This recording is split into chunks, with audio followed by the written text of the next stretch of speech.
السلام علیکم۔ Story album میں خوش آمدید۔ سارا فساد میری اچھی صورت کی وجہ سے تھا۔ سچ کہا ہے کسی نے کہ اچھی صورت بھی کیا بری چیز ہے، جس نے ڈالی بری نظر ہی ڈالی۔ تاہم بری نظر رکھنے والوں کی آنکھوں میں ریت جھونکنے کا حوصلہ بھی رکھتی تھی۔ بچپن گاؤں کی گلیوں میں کھیلتے گزرا، ذرا بڑی ہو گئی تو نہر تک جانا محال ہو گیا۔ سیدھے منہ کسی سے بات نہ کرتی تھی، جیسے گاؤں میں مغرور مشہور ہو گئی۔ لڑکے میری طرف آنکھ اٹھا کر دیکھنے سے ڈرتے تھے، جانتے تھے کہ کوئی ایسی بات کی تو کھینچ کر جوتا مار دے گی۔ گاؤں میں لڑکے مجھے نیلم پری کہتے تھے۔ میری آنکھیں نیلی رنگت، گلابی اور بال سنہری تھے۔ بے شک یہ سارے بھنورے مجھ نخیز کلی کے گرد منڈلاتے ضرور تھے، لیکن میں ان سے بے نیاز اپنا جیون جی رہی تھی۔ اچانک میرے غرور کو شکست دینے والا دلیر نوجوان مجھ سے ٹکرا گیا۔ یہ سانولا سا نوجوان سانول تھا۔ نہر کے کنارے پانی بھرتے ہوئے میرا سامنا ہوا۔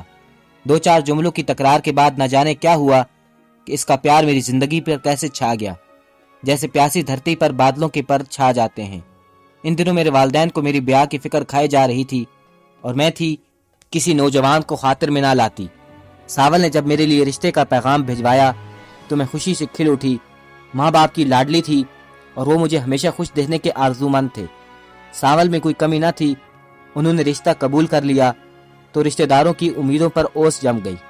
سوچ بھی نہ سکتی تھی کہ پرانے رسم و رواج کے اسیر اس معاشرے میں مجھے میری پسند کا جیون ساتھی مل جائے گا۔ واقعی میں یہاں پر اس صدی کی خوش قسمت ترین لڑکی تھی۔ حالانکہ میرے چچاؤں نے بہت شور مچایا کہ ہماری سمی کیا لاوارث ہے جو بغیر وٹے سٹے مفت میں لڑکی کا رشتہ طے کر دیا، مگر ابا نے کسی کی نہ سنی۔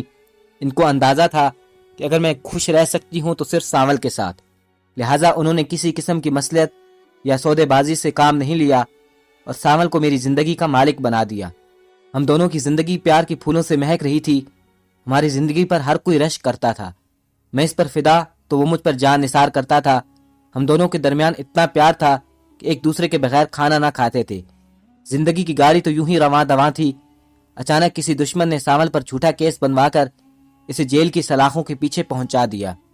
حالانکہ اس کا اس قتل سے کوئی تعلق نہ تھا، لیکن مخالفوں نے محض سانول کو پھنسوانے کے لیے FIR اصل ملزموں کے ساتھ سانول کا نام بھی لکھوا دیا۔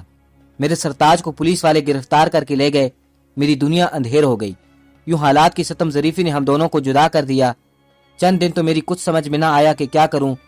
بلاخر اپنے گہنے فروخت کر کے دلاور کے پاس گئی کہ یہ پیسے لے لو اور میرے شوہر کو جیل سے آزاد کرانے کے لیے کچھ کرو۔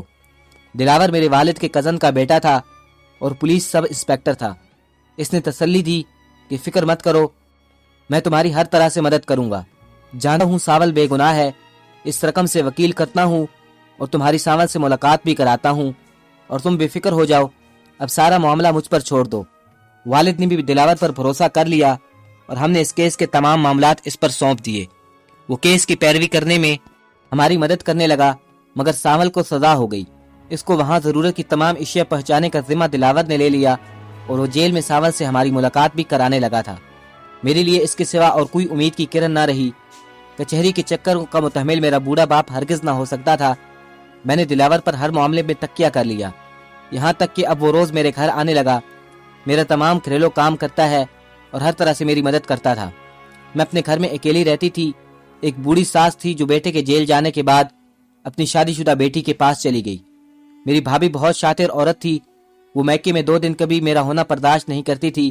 ایسے میں دلاور نے میرے سر پر ہاتھ رکھا تو سانول کے اسیر کے دنوں میں مجھے لگا کہ میں لاچار نہیں ہوں، کوئی محافظ ہے، اور زندگی کے یہ دن گن گن کر سانول کی یاد میں کاٹ رہی تھی، اس امید پر کہ کبھی تو سزا ختم ہوگی اور وہ لوٹ کر گھر آ جائے گا، پھر سے خوشی کے زمانے شروع ہوں گے اور میری حیات کے اندھیرے ختم ہو جائیں گے۔ سانول بھی مجھ سے ملنے کا تصور لیے جیل کی کال کوٹڑی میں سزا کے دن پورے کر رہا تھا۔ سانول ہی نہیں، میں بھی تنہائی کا شدید کرب سہنے پر مجبور تھی۔ ایسے میں کسی کی بری نگاہوں کے تیوروں کو کیسے نہ محسوس کرتی کہ ان دنوں بہت حساس ہو رہی تھی۔ جب دلاور آتا تو وہ مجھے میلی نظروں سے دیکھتا۔ وحشت ہونے لگی تھی، جس چاہتا تھا کہ ابھی اسی وقت میرے گھر سے چلا جائے۔ منہ سے کہنے کا یارانہ تھا کہ اگر ایسا کہہ دیتی تو سانول سے جیل میں ملاقات کیسے کرتی، کیونکہ وہی سارے معاملات دیکھ رہا تھا اور میری ملاقات میرے محبوب شوہر سے کرانے میں فل کردار ادا کرتا تھا۔ ایک بھیگی شام میری ساس کو بخار تھا، اپنے کمرے میں بے سد پڑی تھی۔ دروازے پر دستک ہوئی۔ میں یہ دستک پہچانتی تھی، یہ دلاور کا مخصوص انداز تھا۔